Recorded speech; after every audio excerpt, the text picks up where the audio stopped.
Auzubillahiminash-shaytanir-rajeem. Bismillahir-rahmanir-rahim.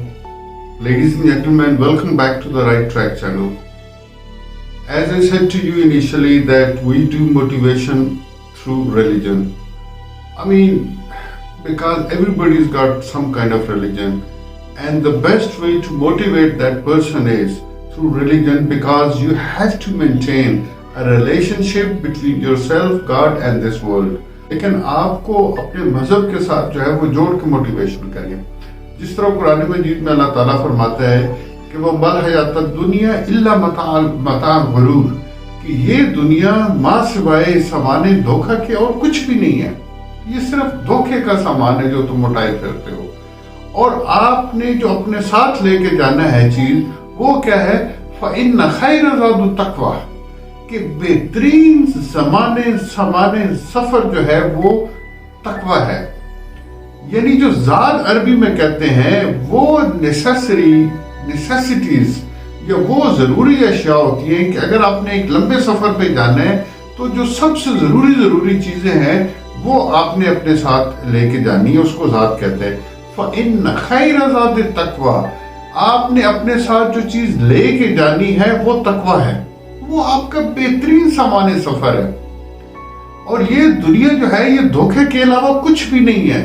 وَمَا الْحَيَاةُ الدُّنْيَا إِلَّا مَتَاعُ الْغُرُورِ، کہ یہ تو ایک دھوکہ ہے. یہ جو آپ اٹھائے پھرتے ہو یہ دھوکہ ہے، اس کے علاوہ کچھ بھی نہیں ہے. دیکھیں، آپ نے الیگزینڈر دی گریٹ، سکندر اعظم کا نام سنا ہوگا. سکندر اعظم جس نے پوری دنیا پہ حکومت کی. سکندر اعظم جب مرنے لگا تو مرنے سے پہلے اس نے اپنے وزراء کو بلایا اور اس نے 3 وصیتیں کی.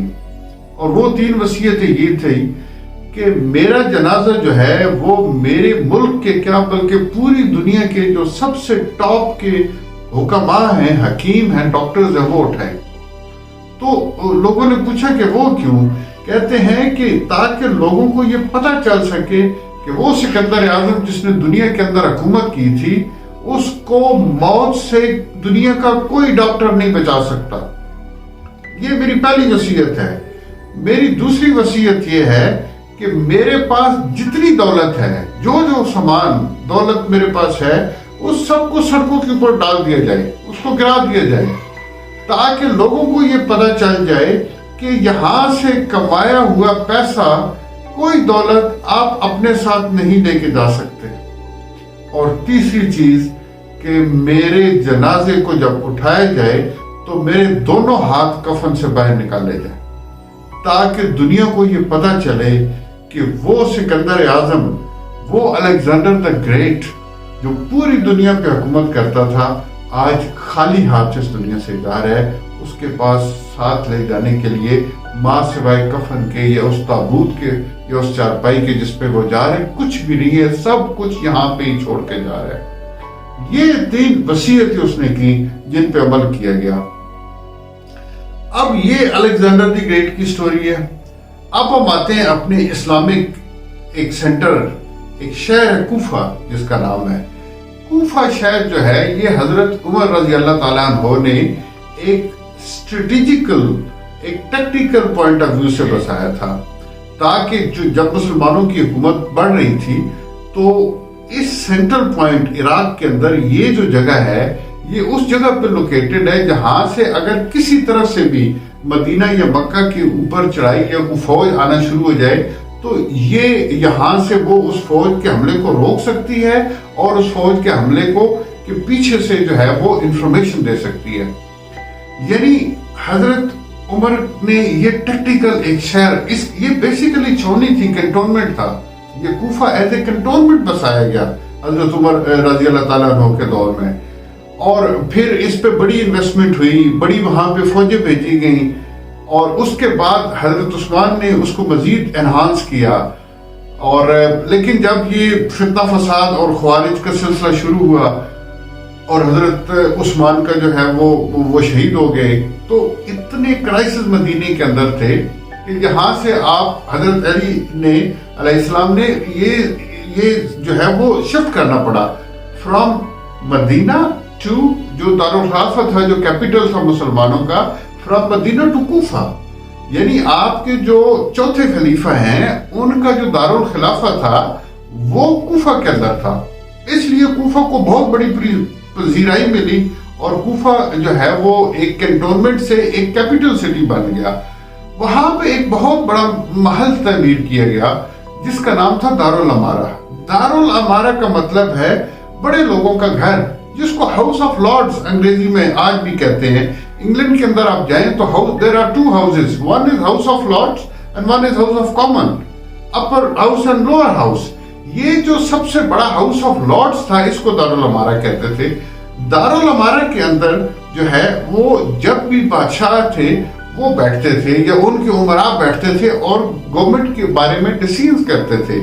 لیکن حضرت علی نے جب دارالخلافہ وہاں پہ شفٹ کیا تو وہاں پہ رہنے سے انکار کر دیا۔ انہوں نے کہا کہ نہیں، ایک مسلمان حکمران کو اپنے طبقے کے سب سے لوہر بندے والے جس گھر میں وہ رہتا ہے اس گھر میں رہنا چاہیے۔ تو اس دارالامارہ کے ساتھ ہی ایک چھوٹا سا گھر تھا 10 مرلے کا، جہاں پہ حضرت علی جو ہے وہ رہتے تھے اور انہوں نے وہاں پہ قیام کیا، وہاں پہ شہید ہوئے۔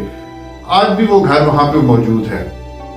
اب جو دارالامارہ ہے یہ آپ کے جو بنو امیہ کے 5ویں خلیفہ تھے جن کا نام تھا عبد المالک بن مروان، انہوں نے گرایا تھا۔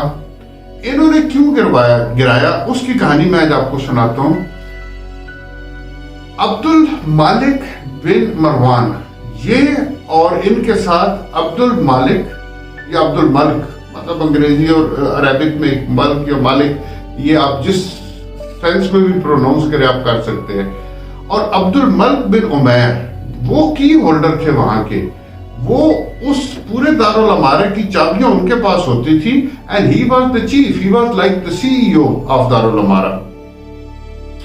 اب عبد الملک بن ابن مروان اور عبد الملک بن عمیر یہ دونوں وہاں پہ تخت کے اوپر بیٹھے ہوئے ہیں کہ سامنے ایک تشت آیا، ایک ٹرے آئی اور حکم ہوا کہ اس میں سے جو ہے وہ کپڑا ہٹایا جائے۔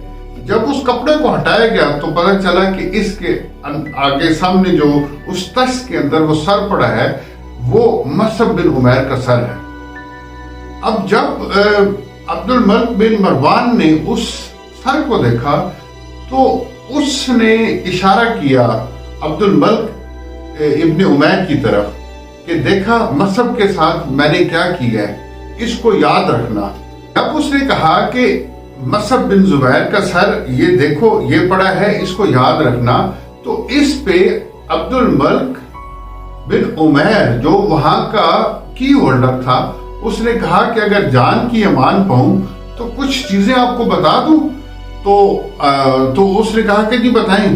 اس نے کہا جی یہ آپ کی کرسی تھی، اس پہ عبید اللہ ابن زیاد بیٹھا تھا اور اسی کرسی پہ میں بیٹھا تھا، اور اس تشت کے اندر حسین ابن علی کا سر آیا۔ کچھ عرصہ گزرا تو اس کرسی پہ جہاں پہ آپ بیٹھے ہیں اس پہ مختار ثقفی بیٹھا تھا، اور اس تشت کے اندر جو ہے وہ عبید اللہ ابن زیاد کا سر آیا۔ کچھ عرصہ گزرا تو اس کرسی پہ جہاں پہ آپ بیٹھے ہیں اس پہ مصعب ابن زبیر بیٹھا تھا، اور اس تشت کے اندر مختار ثقفی کا سر آیا، اور آج عبد الملک بن مروان آپ اس کرسی پہ بیٹھے ہو اور مصعب بن زبیر کا سر آیا ہے۔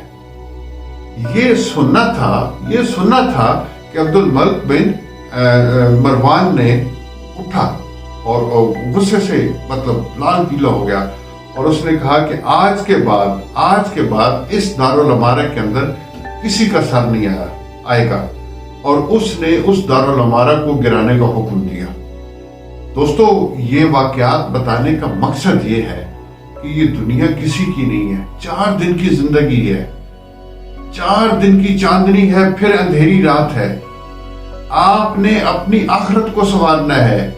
رسول کریم صلی اللہ علیہ وآلہ وسلم کا فرمان ہے کہ دیکھو اے مسلمانوں، یہ یاد رکھو کہ تم ایک بڑی دعوت کے لیے جا رہے ہو، تم ایک سفر پہ جا رہے ہو بڑی دعوت کے لیے، اور رستے میں تمہیں بھوک لگ جاتی ہے، اور اتنی بھوک لگتی ہے جس سے تمہارا برا حال ہو جاتا ہے،